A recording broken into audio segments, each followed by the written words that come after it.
எங்களுடைய வீடியோக்களை தயவு செய்து ஸ்கிப் செய்யாமல் புரியும்படி முழுவதும் கேளுங்கள். இந்த வீடியோவின் வார்த்தைகள் உங்கள் மனதை தொடுமானால் உங்கள் நண்பர்களுக்கும் தெரிந்தவர்களுக்கும் இந்த வீடியோவை பகிருங்கள். எங்களுடைய சேனலை இன்னும் சப்ஸ்கிரைப் செய்யவில்லை என்றால் சப்ஸ்கிரைப் செய்யுங்கள். அதுபோல எங்களுடைய வீடியோக்கள் உடனுக்குடன் கிடைக்க பக்கத்தில் இருக்கும் பெல் பட்டனை அழுத்துங்கள். கர்த்தர் தாமே உங்களை ஆசீர்வதிப்பாராக.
நம்மோடு பேச இருக்கிற பகுதி மூன்றாம் நாள் படம். ஆமென். தரையையும் சமுத்திரம் உண்டாக்கினா. ஆமென் ஆமென். ஆனா மனுஷனை இன்னும் உண்டாக்குற. ஆமென் ஆமென். அப்படின்னு நினைச்சிடக்கூடாது. உண்டாக்கின நாளை ஞாபகப்படுத்துகிறோம். அவ்வளவுதான். ஆமென்.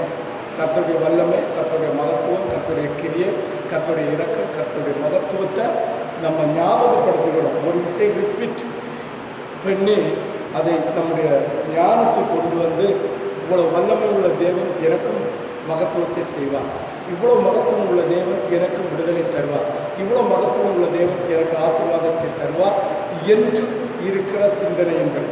ஆமென் ஆமென். ஹல்லேலூயா. இயேசு நல்லவர். ஆமென் ஆமென் ஆமென் ஆமென். ஹல்லேலூயா.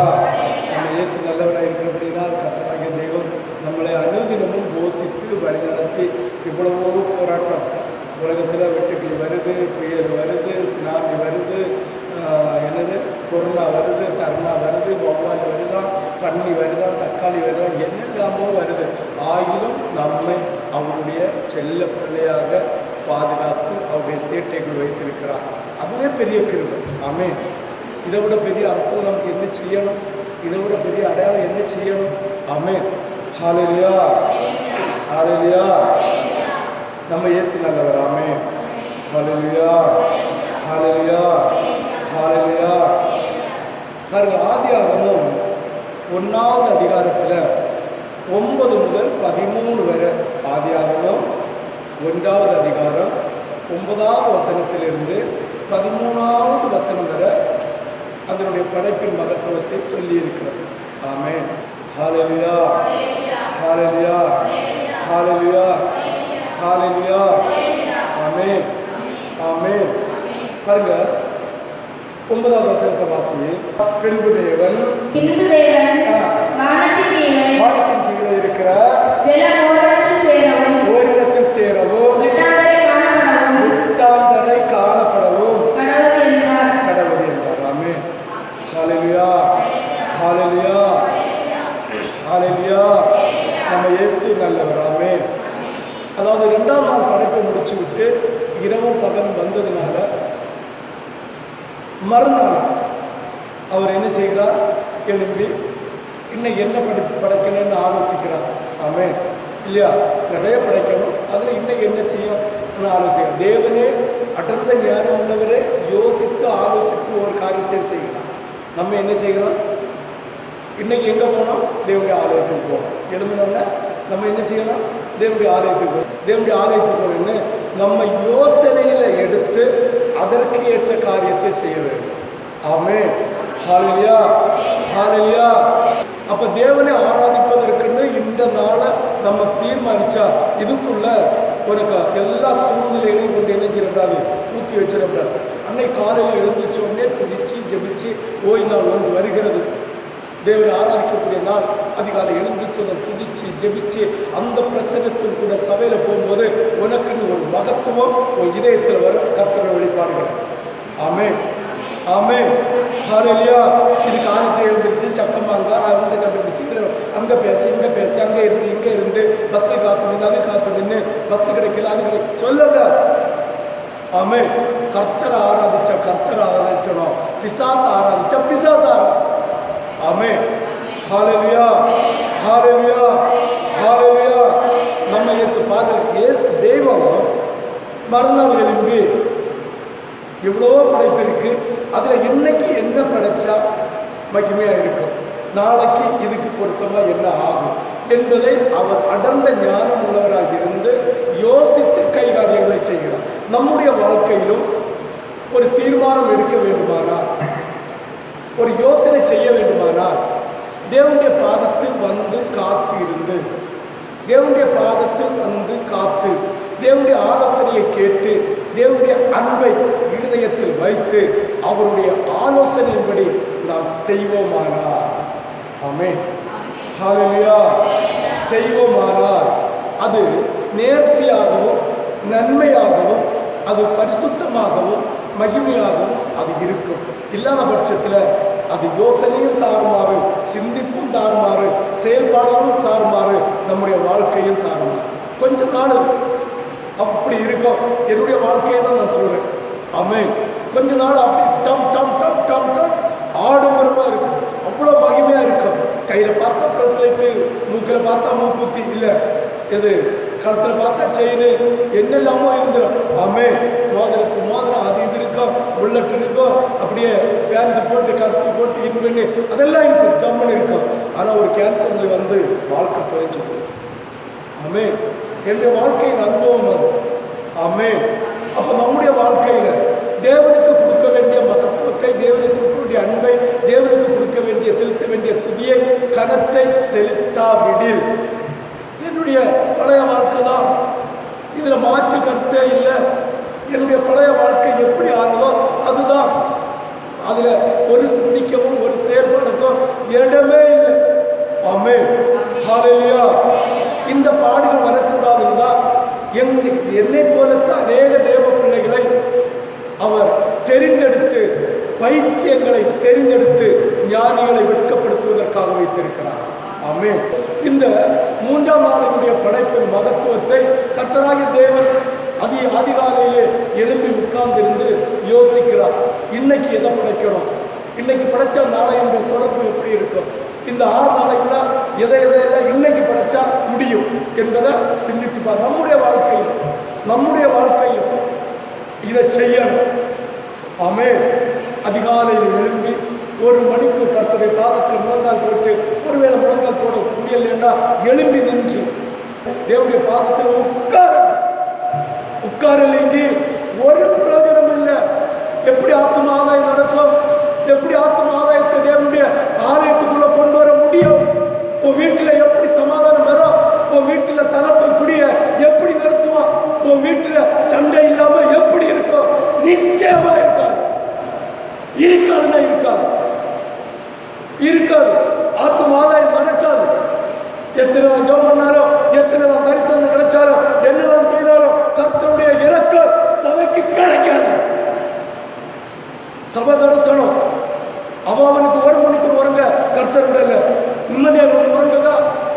சபையில் இருக்கிறது, சபையை நடத்துறதுன்னா ஒரு தியாகம் இருக்கணும், ஒரு அர்ப்பணிப்பு இருக்கணும். அதிகாலையில் கர்த்தருடைய பாதத்தில் எழுப்பி முழங்கால் போடாம இருக்க முடியும்? எப்படி தேவனுக்கு விசுவாசமா இருக்க முடியும்? சாபம்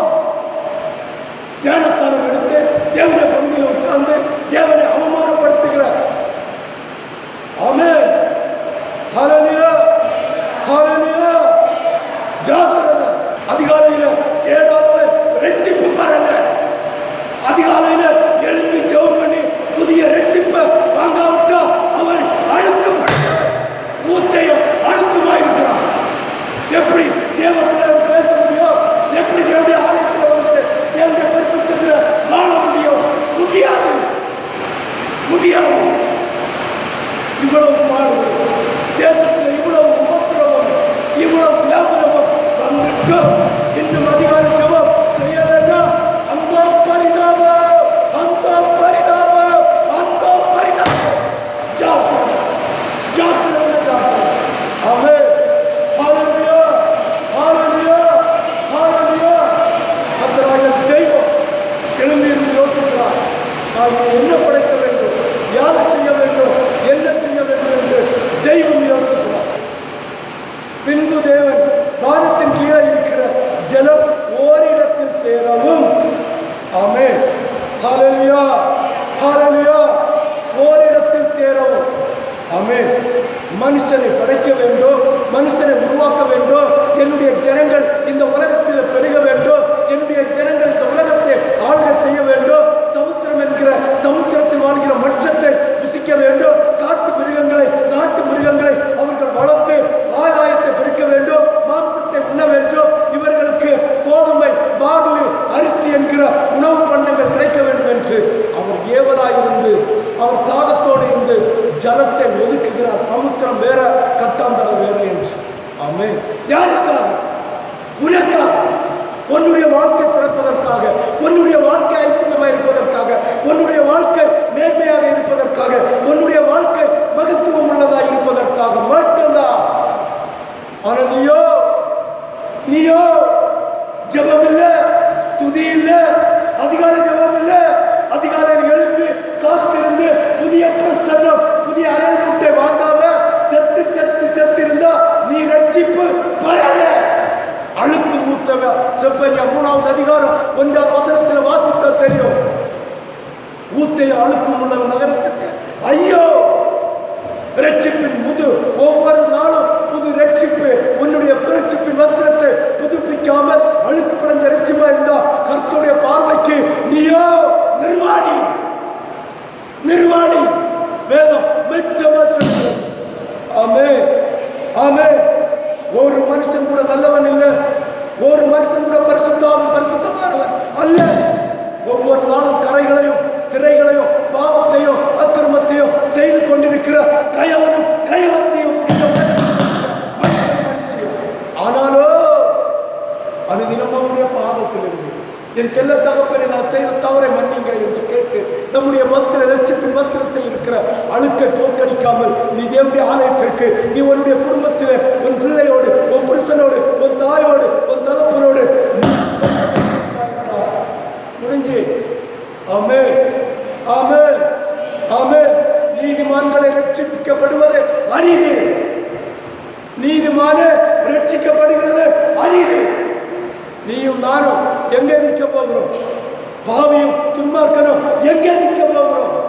ஜாக்கிரதை, ஜாக்கிரதை. ரட்சிப்பில்லாதவன், அசுத்தம் பிடித்தவன், ரட்சிப்பில்லாதவன் அனுதினமும் அந்த ரட்சிப்பின் வஸ்திரத்தை நாம் சுத்திகரிக்காவிட்டால் அது மிகப்பெரிய ஆசாரியனாகிய ஏசாவா இருந்தாலும் சரிதான், யோசுவாவா இருந்தாலும் சரிதான், எந்த தீர்க்கதரிசியா இருந்தாலும் சரிதான், வஸ்திரம் அழுக்கப்பட்டால் பிசாசு வல்ல நாசமடைய செய்தார். ஆமென். ஹalleluya, ஹalleluya, ஹalleluya, ஹalleluya. ஜெபம், அதிகாலை ஜெபம் கர்த்தரை கண்டறிகிற ஜெபம், அதிகாலை ஜெபம் கர்த்தருடைய மகத்துவத்தை இறங்குகிற ஜெபம், அதிகாலை ஜெபம் உறங்கி பிடிச்சு செய்கிற ஜெபம் இல்ல. ஏதோ பாஸ்டர் சொல்லிட்டாரு, அம்மா சொன்னாங்க, அப்பா சொன்னாங்க அப்படி சொல்ற ஜெபம் இல்ல. மனோமுகமாக தன்னுடைய பாவத்தை அறிக்கையிட்டு பரிசுத்தப்படுத்தி அவருடைய பிரசன்னத்தை, புதிய மகத்துவத்தை, ரட்சிப்பை பெற்று வீட்டில் இருந்து வெளியில வருகிறது. ஆமென், ஆமென். இந்த ரட்சிப்பின் மகத்துவம் இல்லாத நீ கிறிஸ்தவனா இல்லை? நீ கிறிஸ்தவனா? ஒருவேளை ஜெபம் பண்ணி இருக்கலாம், கடமைக்காக முழங்கப்பட்டு சோத்ரா சோத்ரா சோத்ரான்னு சொல்லி இருக்கலாம். அது ஜெபம் அல்ல. உள்ளம் உடையன் தேவன் வெட்டாந்தரைக்கு பூமி என்றும் சேர்ந்த ஜலத்திற்கு சமுத்திரம் என்று பெயரிட்டார். ஆமென். தேவன் அது நல்லதென கண்டார். ஆமென். இந்த இடத்துல நல்லதென கண்டார், நல்லதென கண்டார்னு 2 இடத்துல வரும். ஆமென். இந்த 3ஆம் நாள் படைப்பில் நல்லதென கண்டார், நல்லதென கண்டார்னு 2 இடத்துல வரும். பாருங்க, கிரியை செய்து கட்டாந்தரையை கண்டார். கட்டாந்தரையை கண்டார். ஆமென். ஹல்லேலூயா, ஹல்லேலூயா. அந்த இடத்திற்கு பூமி என்றும் சேர்ந்த இடத்திற்கு சமுத்திரம் என்றும் பெயரிட்டார். ஆமென், ஆமென். என்னென்னு பெயரிட்டார்? பூமி என்றும் சமுத்திரம் என்றும் பெயரிட்டார். ஆமென். ஹல்லேலூயா, ஹல்லேலூயா, ஹல்லேலூயா, ஹல்லேலூயா பெயரிட்டார். ஆமென்.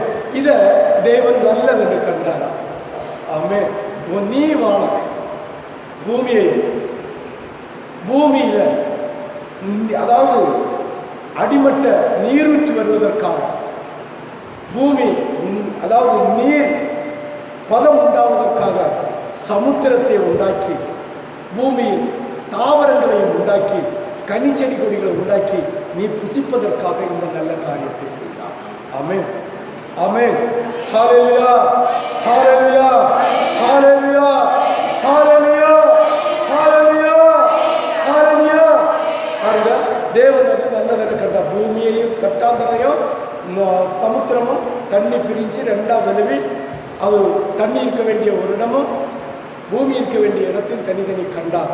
தேவன் இது நல்லதென்று கண்டார். அப்போ ஒரு நினைப்பார், என்னுடைய பிள்ளைகள் பூமியில் நடக்கும், சமுத்திரத்தில் என்ன செய்வாங்க? மச்சத்தை பிடிச்சு சாப்பிடுவாங்க. ஆமென், ஹல்லேலூயா. பாருங்க 11. அப்பொழுது தேவன் பூமியானது புல்லையும் விதையும் பிறப்பிக்கும் பூண்டுகளையும் பூமியின் மேல் தங்கள் விதையுடைய கனிகளை தங்கள் ஜாதியின்படியே கொடுக்கும் கனி விருட்சங்களையும் பிறப்பிக்க கடவுள் என்றார். அது அப்படி ஆயிற்று. ஆமென், ஆமென். அது அப்படி ஆயிற்று. ஆமென், ஹல்லேலூயா, ஹல்லேலூயா, ஹல்லேலூயா. பாருங்க, கட்டாந்தரையை உண்டு பண்ணி அந்த நிலத்துல பூமியில என்னுடைய ஜனங்கள் மனுஷன் நான் படைச்சுக்க போறேன், அவங்க இந்த நாட்டை இந்த தேசத்தை சுதந்திரிப்பார்கள், அவர்கள் புசிக்க வேண்டும் என்று புல்லு செடி எல்லாம் ஜோடி ஜோடியா எப்படி ஆணும் பெண்ணுமா. ஆமென். எப்படி படைச்சுட்டாரு? ஆணும் பெண்ணுமா. ஆமென். எப்படி படைச்சாரு? ஜோடு ஜோடாக படைச்சுட்டார். ஆமென், ஹல்லேலூயா. ஏன்னா படைச்சது இனம் அத்து பெயரக்கூடாது, படைச்சது ஒரு பூ கிறிஸ்தியோட பெயரப்படாது. இதனாலதான் மனுஷனையும் ஜோடாக படைச்சார். இந்த மனுஷன் என்கிற படைப்பு அந்த 2 பேரோட செத்து போகக்கூடாது என்பதற்காக ஜோடாய் படைத்தார். ஆணாகவும் பெண்ணாகவும் படைத்தார். ஆமென், ஹல்லேலூயா. அவர் படைக்கிற ஒரு படைப்போ அது நிர்மூலமாகி போகக்கூடாது. வாழையடி வாழையாக அப்படியே மகத்துவம் நிறைந்த அவருடைய ஜீவனுள்ள காலம் வரைக்கும், நித்திய மகத்துவம் வரைக்கும். ஆமென், ஹல்லேலூயா. நித்திய மகத்துவம் வரைக்கும் அவர்கள் அந்த படைப்பு இருக்க வேண்டும் என்கிற சிந்தனையில அவர் படைத்தார். ஆமென்.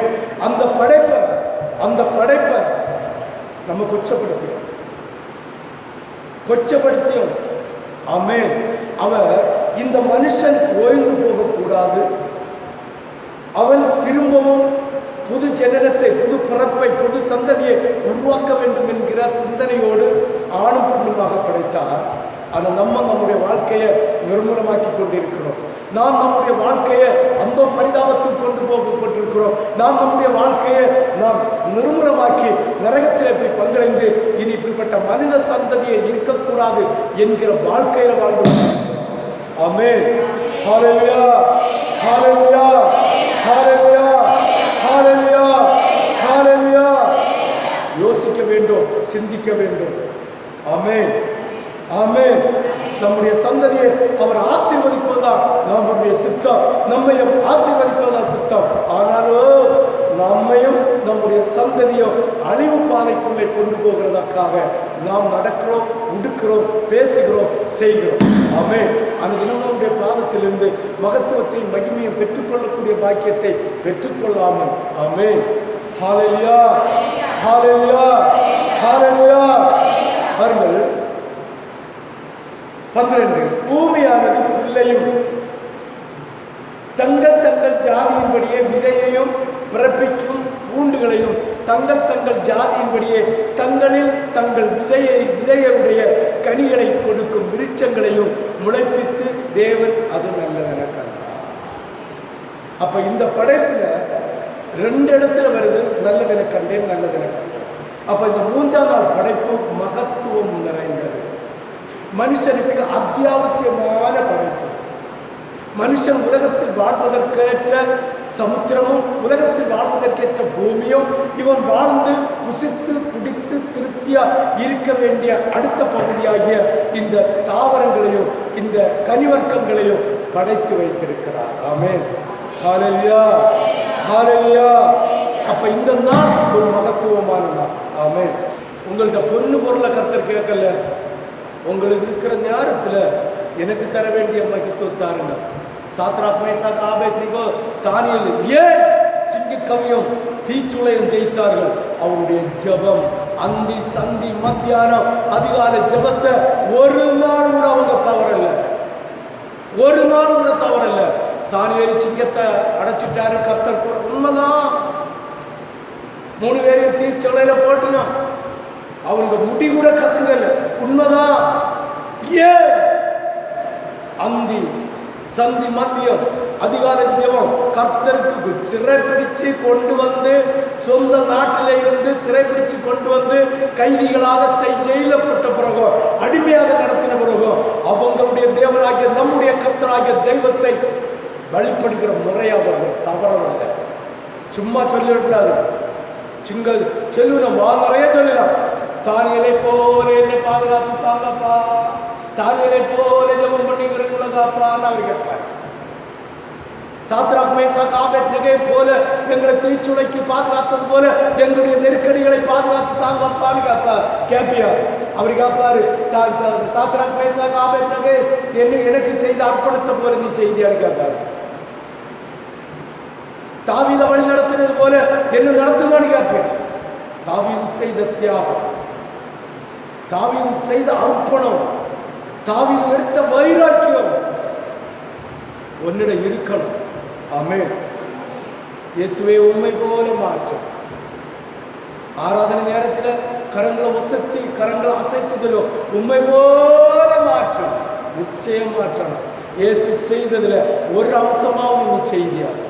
அதிகாலை நேரம் தோட்டத்து ஜெபம், ஆத்தும ஆதாயம், காத்திருந்து கிருபைகளை பெற்றுக்கொண்டு தேவனுடைய மகத்துவத்துக்கு அவர் ஓடி ஓடி ஓடி ஓடி ஓடி ஓடி ஓடி கால் கடுக்க நடந்த ஆத்மாதாயம் செய்த ஆத்மாவாதாயம், கட்டுண்டவர்களை விடுதலை செய்யவும் பாடுகளை சுமக்கவும் ஜனங்களுடைய சாபங்களை சுமக்கவும் நீ சரியா இருக்கிறாயா? அடுத்தவங்களுக்காக திறப்பில் நின்று அடுத்தவங்களுடைய பாடுகளை நம்முடைய தோளில சுமக்கிறமா? தேவனை நோக்கி கூக்குரல் போடுகிறமா? கேட்கிறோம். இயேசுவை உண்மை போல மாற்று, உண்மை போல மாற்று. அவர் கேட்பாரு, என்னுடைய சொந்த குமாரன் அர்ப்பணிச்சதுல 1000ல் 1வது நீ செய்தியான்னு கேட்பாரு. முடிய பிச்சினும் தாடி முடிய பிடிச்சு கசப்பு கிடந்த தண்ணியை முகத்துல கோரி ஊத்திச்சிடும். 7 செய்தணும். அவர் என்ன ஆடு உள்ள இடத்துல ஆட்டுக்கு பீட்டையும் காணலன்னு சொன்ன மாதிரி அவரை பிடிச்ச வந்தவன் அவனை அடிச்ச வந்தவன் அவன் ஏழம் செய்ய ஒருத்தரையும் காண முடியாது. வேதம் சொல்லுகிறது, நான் பிதாவிடம் விண்ணப்பம் வைத்தால் எத்தனை பட்டாளையும் ஊழியக்காரனையும் எனக்கு தரமாட்டாரோ, அவரால் முடியாதோ என்று பேசுகிறார். ஆனால் அவர் மது வையாமல் இருந்தார். அவர் என்னை தாழ்த்திட்டு இருந்தார். அடிக்கும்போது, அவரை காரி துப்பும் போது, ஈட்டியால் குத்தும் போது, அவரை சாட்டியால் அடிக்கும் போது, முள்முடி சூட்டப்படும் போது, அடித்து பித்த போது, அவருடைய வஸ்திரத்தை கிழித்து பங்கிட்ட போது, அவரை 3 ஆணைகளிலே தொங்குகிற போது கடைசியில் சொன்ன வார்த்தையை நினைச்சுப்பார். பிதாவை இவர்களுக்காக மன்னி, இவர்கள் செய்கிறது இன்னதென்று அறியாமல் செய்கிறார்கள். உன்னுடைய கூட படிக்கிற பிள்ளைகள் ஏதாவது ஒன்று சொன்னால் வீராப்பு பார்க்கணும். வீராப்பு பாவம் பண்ணிச்சு இயேசுவை நீங்கள் பார்த்துக்கொள்ளுங்க. அடுத்த வீட்டுக்காரங்க இல்லை நம்ம சகோதரர்கள் சகோதரிகள் இல்லை தாய்கள் தகப்பன்கள் உற்றார்கள் உறவினர்கள் ஏதாவது ரட்சிப்பின் மகத்துவத்தை இல்லாதது நிமித்தம் ஏதாவது ஒரு வார்த்தை பேசிவிட்டால், ஏதாவது ஒரு தீங்கு செய்து விட்டால் வைராக்கியம் இதயத்தை விட்டு எடுபட்டு போகல. அந்த தாழ்மை உணர்வு இதயத்தை விட்டு எடுபட்டு போகல. இயேசுவை போல என்னை மாற்றும், இயேசுவை போல என்னை மாற்றும், இயேசுவை போல என்னை நடத்தும். எப்படி நடத்துவாரு? அவர் செய்த அம்சத்தில் ஒன்னாவது நம்மிடம் இருக்க வேண்டும். ஆமென். ஹல்லேலூயா, ஹல்லேலூயா, ஹல்லேலூயா, ஹல்லேலூயா, ஹல்லேலூயா, ஹல்லேலூயா. கழிஞ்ச வாரத்தில் கூட ஒரு ஸ்திரீ வந்து கர்ப்ப பாத்திரத்தில் இருந்த புண்ணை கர்த்தராகிய தேவன், அதாவது யூட்டஸை எடுத்து தள்ள வேண்டும் என்று சொன்ன அந்த கர்ப்ப பாத்திரத்தை பரிசுத்தமாக கொடுத்தார். இன்னும் சொல்லில் அடங்காத நன்மைகள். ஒரு நாள் அவருடைய பிள்ளை சுகம் இல்லாமல் சீரியஸாகவே எம் கையில் கொண்டு தாரா இருந்த இடத்துல உட்கார்ந்து பலிபீடத்தில் போய் உட்கார்ந்து கையில் பிள்ளைய வச்சுட்டு 1/2 மணிக்கூர் கண்ணீர் விட்டேன். அந்த பிள்ளை சரீரம் விசர்த்து அம்மா கூட நடந்து வச்சு. அந்த அம்மா என்கிட்ட கேட்டாங்க, ஒண்ணுமே பதில் சொல்ல. தாழ்மையோடு இந்த வருகிறதா? சகோதரர் என்ன சொன்னாலும் சரிதான், தகப்பன் என்ன சொன்னாலும் சரிதான், தாய் என்ன சொன்னாலும் சரிதான், மகன் என்ன சொன்னாலும் சரிதான், அம்மா என்ன சொன்னாலும் சரிதான், வீராப்பு நினைக்கிற, அதை மனசுல ஆழத்தில் பதிச்சு வைக்கிற இந்த உலகத்தில் நாம் சம்பாதிக்கிறது ஒன்று கூட, ஒரு உப்பு கூட, ஒரு பரல் கூட, ஒரு துணி கூட, ஒரு வஸ்திரம் கூட பரலோகத்துக்கு கொண்டு போக முடியாது. அதை நாம் சிந்திக்க வேண்டும். அத்தனை குப்பை. பிறக்கும் போதும் ஒன்றும் கொண்டு வரல, போகும்போதும் ஒன்று கூட அறிஞாகயன் கூட தரல. அதை நாம் மனசுல எப்பொழுதும் வைத்துக் கொள்ள வேண்டும். ஆமென். இந்த உலகத்தில் எவ்வளவுதான் சம்பாதித்தாலும், என்னதான் சம்பாதித்தாலும், எதுதான் செய்தாலும் வைராக்கியம், தாழ்மை என்ற ஒன்று இல்லாவிட்டால் அத்தனையும் குப்பை. அதுக்கு 1008 காரணம் சொல்லலாம், 1008 வசனத்தை எடுக்கலாம். நோ! சகோதரன் செய்கிற பழிகள், சகோதரி செய்கிற பழிகள், பெற்றோர் செய்கிற உபத்திரவங்கள், உற்றார் செய்கிற உபத்திரவங்கள், அது அந்த கடமை இதயத்தை விட்டு மாற வேண்டும். நம்ம ஒண்ணு மந்திரவாதி அல்ல, நம்ம ஒண்ணு மந்திரவாதி அல்ல. ஆமென், ஆமென், ஆமென், ஆமென், ஆமென். நம் பிசாசு பிடித்தவர்கள் அல்ல. இயேசுவின் சொந்த பிள்ளையாக, அவரை சொந்த இரட்சகராக ஏற்றுக்கொண்டு மறுபடி பிறந்த அனுபவத்தோடு அவருடைய புத்திரனாக ஆகியிருக்கிறோம், புத்திரியாக ஆகியிருக்கிறோம். வைராக்கியம். எனக்கு அதை செய்து போட்டார்கள், எனக்கு இதை செய்து போட்டார்கள், அப்படி செய்து போட்டார். இந்த இயேசு கிறிஸ்துவை பாருங்கள். அவர் படைத்த படைப்பில் கர்த்தராகிய தெய்வம் ஆதாம் ஏவாளையும் தோட்டத்தில் கொண்டு விட்டு அவருடைய வார்த்தைக்கு கீழ் அவருக்கு என்ன குறை கொடுத்தாரு? ரட்சிப்பின் வஸ்திரத்தை கொடுத்தாரு, புசிப்பதற்கு மன்னாவை கொடுத்தாரு, புசிப்பதற்கு கறிகளை கொடுத்தாரு. அவர் கூட இருந்து உறவாடினா ஒரு ஃப்ரெண்ட்ஸை போல, ஒரு தகப்பனை போல, ஒரு உற்றாரை போல, ஒரு பிள்ளையை போல அவர்களோடு பேசினார். துரோகம் செஞ்சார்கள். ஆமென், ஆமென். அவர் கூட ஆதாம் ஏவாளையும் மன்னித்து 2 முறையை கொடுத்தார். 2 முறையின்படி உங்களுடைய பாவம் நீங்க கடவுள் என்று ஆதியாகமம் 3வது அதிகாரம் 15 இருக்கண்டா 15 அழகா சொல்லி இருக்கிறார். பிள்ளை பெறுவது நிமித்தமும் வேர்வை சிந்த நிமித்தமும் இந்த பாவங்கள் மாறி போகுமா? ஆமென். அவரே இறக்கப்பட்டார். ஆனால் நாமோ அடி மனசுல எங்கேயோ ஒரு இடத்துல வச்சிருக்கிறோம், எங்கேயோ ஞாபகம் வச்சிருக்கிறதுல இந்த தவறு சொல்லல. எனக்கு அவன் இப்படி செய்தான், அவன் இப்படி செய்தான், அதனால் சொல்வதற்கு நம்முடைய இருதயம் ஒரு கணம் கூட சிந்திக்கப்படாது. நாம் இயேசுவின் பிள்ளை, நாம் இயேசுவின் பிள்ளை. அவருடைய வீட்டில் வாசம் பண்ண போகிறோம். 3ஆம் வாரத்தின் மகத்துவத்தை நாம் 4 நாளாக 5 நாளாக பார்த்து கொண்டிருந்தோம். அவருடைய வாசஸ்தலம் இருக்குது. அங்கு பிதாவும் இயேசு கிறிஸ்துவும் பரிசுத்த ஆவியானவர் இருப்பிறோம். அந்த வாசஸ்தலம் இறங்கி புதிய பூமியில, புதிய வானத்துல நாம் வீற்றிருக்க போகிறோம். அவர் இருக்கிற இடத்துல போகிறோம். அவரிடம் வஞ்சனை இல்லை, அவரிடம் வாதி இல்லை, அவருடைய சூது இல்லை, அவருடைய எரிச்சல் இல்லை, அவருடைய பொறாமை இல்லை, அவருடைய கசப்பு இல்லை, ஒன்றும் இல்லை. நினைச்சு பாரு, அவருடைய சட்டையை கிழிச்சு எடுத்து சீட்டு போட்டார்களாம். என்ன அவருடைய வஸ்திரத்தை கிழிக்க முடியல. இன்னொரு ரகசியத்தை சொல்லி தருகிறேன். எங்கேயாவது அவர் உடல் மாத்தின சரித்திரம் உண்டா? புதிய ட்ரெஸ் போட்ட சரித்திரம் உண்டா? அவர் எந்த ட்ரெஸ்ஸை போட்டாரோ அவர் வளர வளர அந்த ட்ரெஸ் வளர்ந்து கொண்டே இருந்தது. பிதாவுக்கு மகிமையில் ஒன்று, அது ரட்சிப்பின் வஸ்திரம். அதில் அழுக்கு இல்லை. அதற்கு உதாரணம் தான் 40 வருஷம் இஸ்ரவேல் ஜனங்களை பாலைவனத்தில் நடத்தினார். அவங்களுடைய வஸ்திரம் பழையதாகி போகல. அவருடைய பாதரட்சை அவர் தேய்ச்சி போகல. கர்த்தர் கொடுத்த வஸ்திரமும் பாதரட்சையும், இயேசு அணிந்த ட்ரெஸ், ஆதியில கர்த்தர் கொடுத்த ட்ரெஸ். அந்த பிள்ளை வளர வளர வளர அந்த ட்ரெஸ் வளர்ந்து கொண்டே இருந்தது.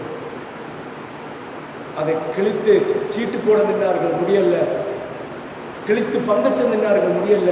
அதனால சீட்டு போட்டார்கள். யாருக்கு விழுகிறதோ அவங்க கொண்டு போகலாம் என்று. ஆமென், ஹல்லேலூயா. அப்படி அவரை வேதனைப்படுத்தி, நிர்வாணப்படுத்தி, கஷ்டப்படுத்தி, துக்கப்படுத்தி எல்லாம் செய்து பிதாவே, அவங்க வேதனை தாங்க முடியாத, அவருடைய கஷ்டம் தாங்க முடியாத, துக்கம் தாங்க முடியாத பிதாவே, இவர்கள் செய்கிறது இன்னதென்று அறியாமல் செய்கிறார்கள், இவர்கள் செய்கிற பாவத்தை மன்னியும் கேட்ட அதே இயேசு கிறிஸ்துக்கு புத்திரனும் புத்திரியமாய் இருக்கிறார். அந்த இயேசு கிறிஸ்து தந்த சட்டம், அதிகாலையில் என்னை தேடுகிறவன் கண்டடைவார். இதை செய்யல. கர்த்தருடைய பாதத்தில் பண்டிட்டு ஆத்தும ஆதாயத்துக்காக காத்திருந்து அதிகாலையில் மணிக்கூர் கணக்கில் எழும்பி முழங்கால் போட்டு தேவனுடைய வெளிப்பாடை பெற்று தந்த எந்தெந்த ஆத்மாவுக்கு எப்படி செய்ய வேண்டும், என்ன செய்ய வேண்டும் இல்ல. எப்படி வரும் ஆத்மா? எப்படி வரும்? எப்படி வீட்டில் பசி இல்லாம இருக்கும், கொடுமை இல்லாம இருக்கும்? எப்படி குடி மாறும்? எப்படி வேதனை மாறும்? உனக்காகப்பட்ட பாடை நினைத்துப்பார்.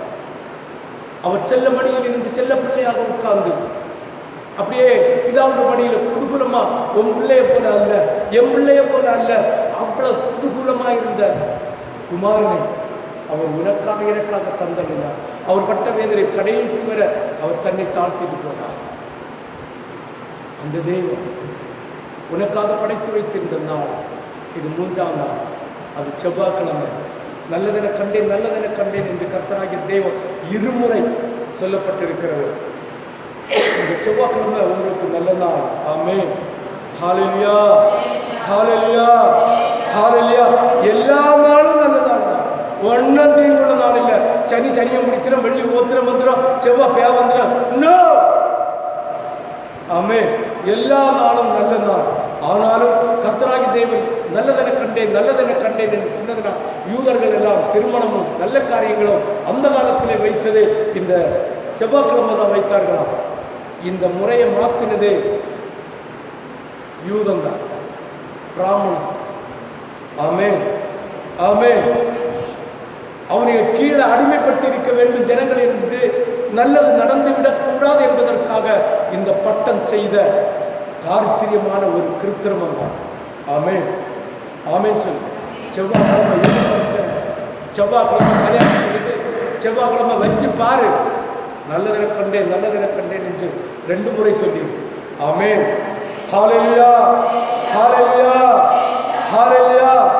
இப்படி சாயங்காலம் விடியற்காலமாகி எத்தனை நாள் முடிஞ்சிருந்து? 3ஆம் நாள் முடிச்சு. பாருங்கள், யோவான் எழுதின சுவிசேஷம் 2வது அதிகாரம் 1வது வசனத்தை வாசி.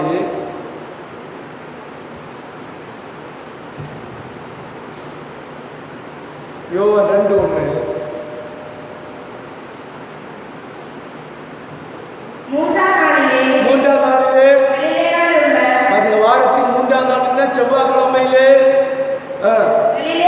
கலிலேயாவில் உள்ள கானா ஊரிலே கர்த்தராகிய தெய்வம் முத போன கல்யாண வீடு செவ்வாய்க்கிழமை நடந்தது. ஆமென். ஒரு நாளை நீ ஒதுக்காத. ஆமென். என்கிட்ட வந்து ஏதாவது ஃபங்க்ஷன் வைக்கிறதுக்கு நாள் கேட்டா நான் செவ்வாய்க்கிழமை, வெள்ளிக்கிழமை, சனிக்கிழமை தான் கொடுத்துருக்கேன். ஆமென், ஹல்லேலூயா. பாஸ்டர், இதுதான் எனக்கு டைம். ஆமென், இதுதான் எனக்கு டைம் சொல்லி விட்டுருவேன். ஆமென், ஹல்லேலூயா. யோபு 26வது அதிகாரம், யோபு 26வது அதிகாரம்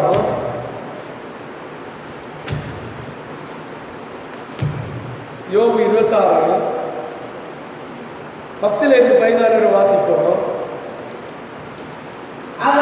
அவர் தண்ணீர் மேல்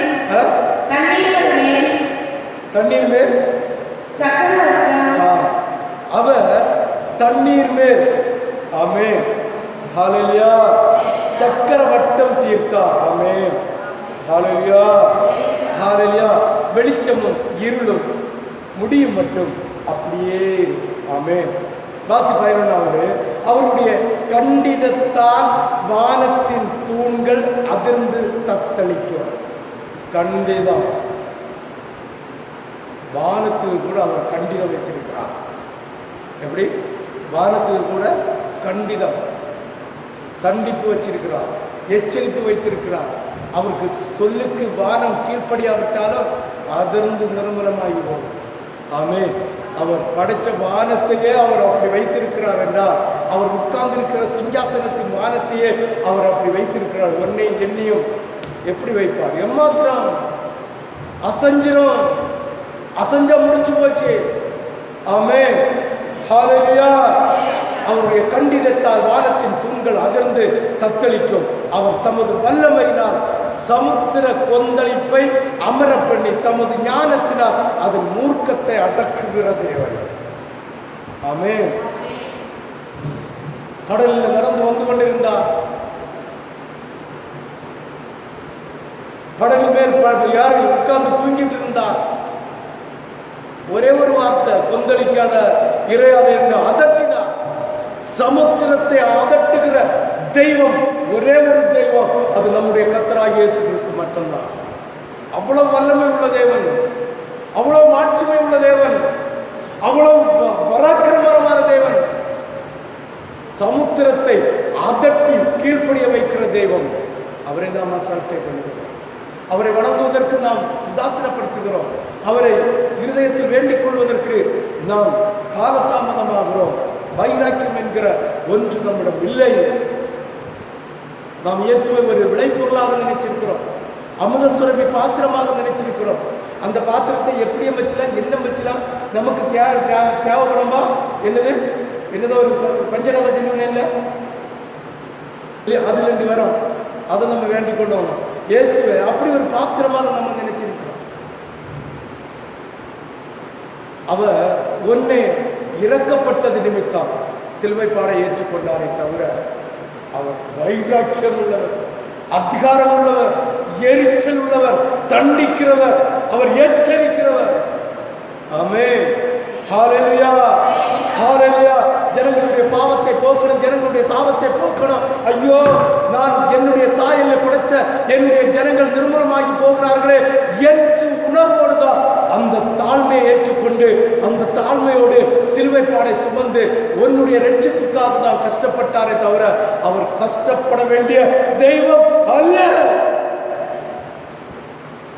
சமுத்திரத்தை அதட்டி நிறுத்துகிற தெய்வம், வானத்தை அதட்டுகிற தேவன். ஆமென் ஹல்லேலூயா ஹல்லேலூயா. தமது ஆவியினால் வானத்தை அலங்கரித்தார். அவருடைய கரம் தெளிவான சர்ப்ப நட்சத்திரத்தை உருவாக்கிச்சு. இது ஒரு நல்ல பாயிண்ட். ஆமென் சொல்லுங்க.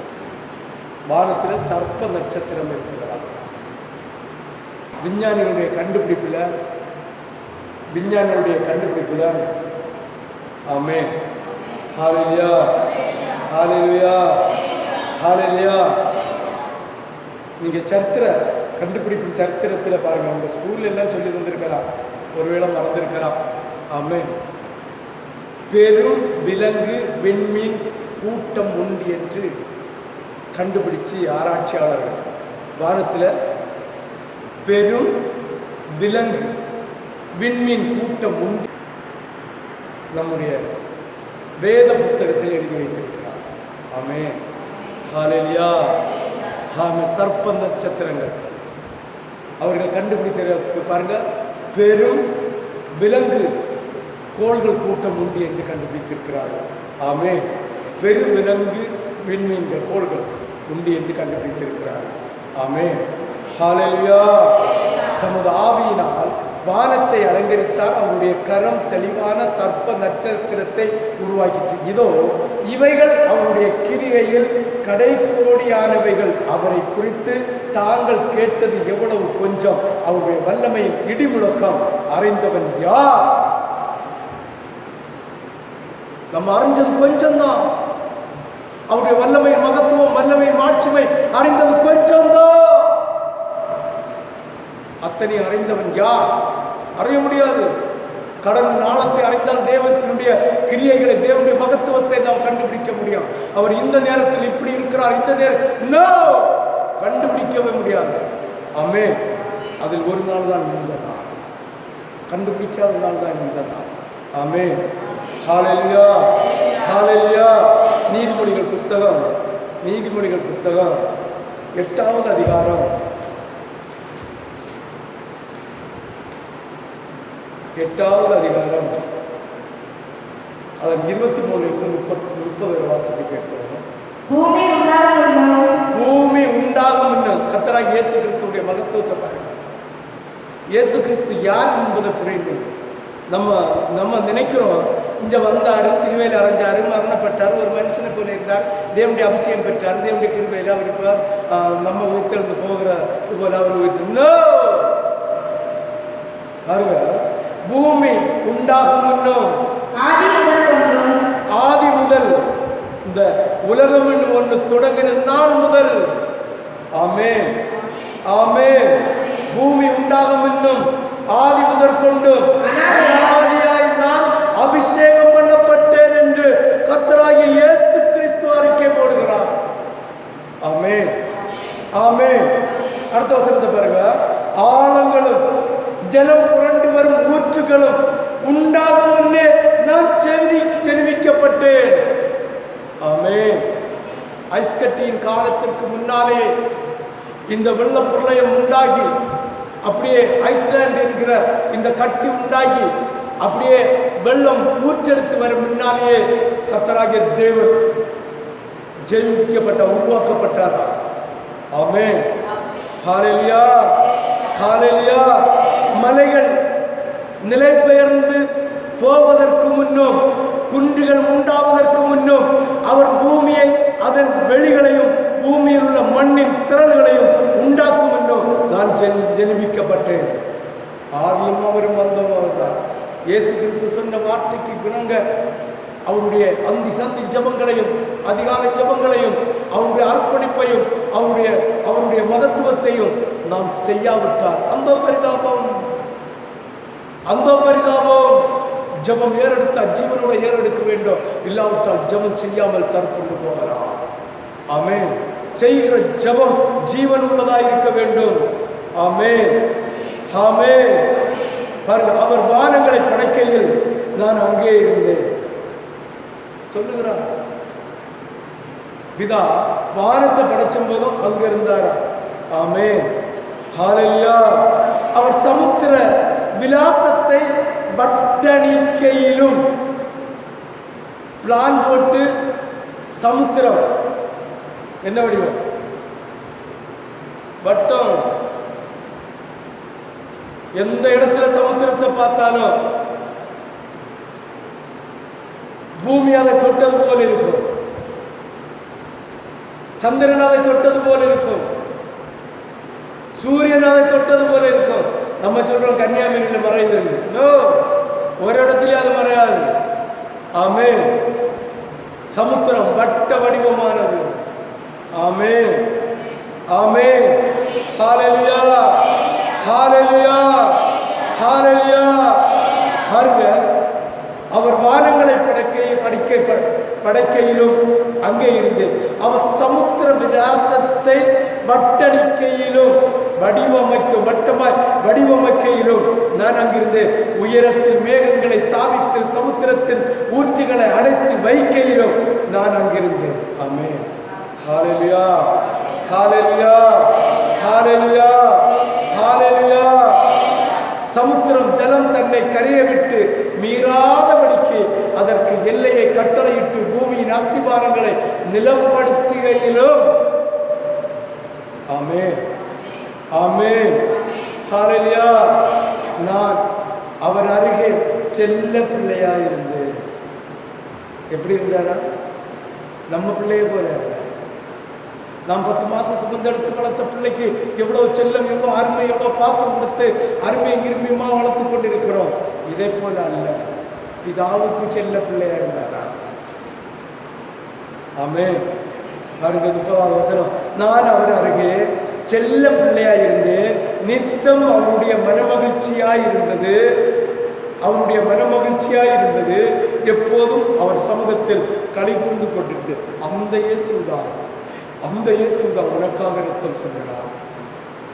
அந்த இயேசுதான் உனக்காக ரத்தம் சிந்தினார். சற்று சிந்தித்து பாருங்கள், சற்று யோசித்து பாருங்கள். கர்த்தராகிய இயேசு கிறிஸ்து இந்த 3ஆம் நாள் படைப்பை படைத்து இந்த 3ஆம் நாளுடைய மகத்துவத்தை கர்த்தராகிய தேவன் உனக்கும் எனக்கும் வெளிப்படுத்தி தந்து இந்த 3ஆம் நாள் இருமுறை நல்லதென கண்டேன், நல்லதென கண்டேன் என்று சொல்லி நிலத்தையும் சமுத்திரத்தையும் அதனுடைய விருட்சங்களையும் மரங்களையும் கனிதர்களுடைய கனிவர்க்கங்களையும் அத்தனையும் ஜோடு ஜோடாக படைத்தார். படைத்த தேவன் இன்று நம்மை பாதுகாத்துக் கொண்டிருக்கிறார். நாளைய தினத்தில் 4வது படைப்பை பற்றி பார்க்கலாம். கர்த்தர் தாமே இந்த வாசனத்தை ஆசீர்வதிப்பார்.